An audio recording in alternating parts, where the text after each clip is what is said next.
আসসালামু আলাইকুম। আমি যে কথাটা এখন সোশ্যাল মিডিয়ায় প্রকাশ করতে চাই, আশা করি আপনারা একটু আমাকে 5টা মিনিট সময় দিয়ে শুনবেন, তাহলে আপনারা বিস্তারিত জানতে পারবেন। আমি শুরু থেকে শেষ পর্যন্ত বলবো একটা, তারপর আমার শেষের বিবরণটা দিব। দেখেন, 2000 সালের ঘটনা, 2000 সাল থেকে শুরু আর কি।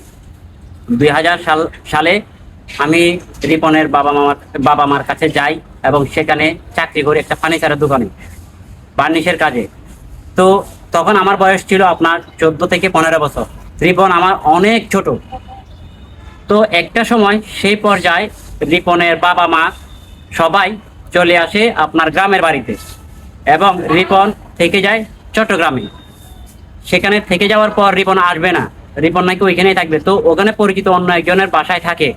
তো সে অবস্থায় তার বাবা আমাকে কল দিয়ে বলে, রিপনকে তো রেখে আসছি, তুমি এক কাজ করো, রিপনকে তোমার সাথে কাজে লাগিয়ে দাও।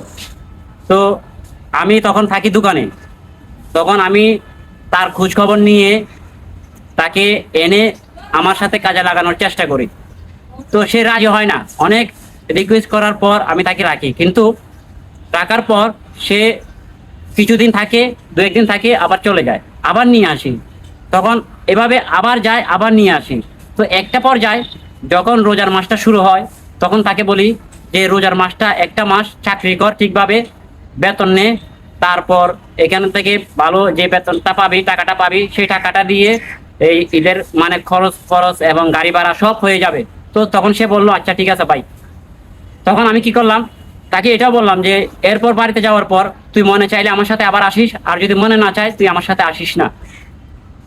তখন আমরা কি করলাম, দুজনে আপনার এই ঈদের ছুটিতে বাড়িতে গেলাম তাকে নিয়ে, এবং আমার মামির হাতে তুলে দিয়ে বললাম, মামাকে বললাম আর কি, যে আপনাদের ছেলেকে আপনারা বুঝে নেন।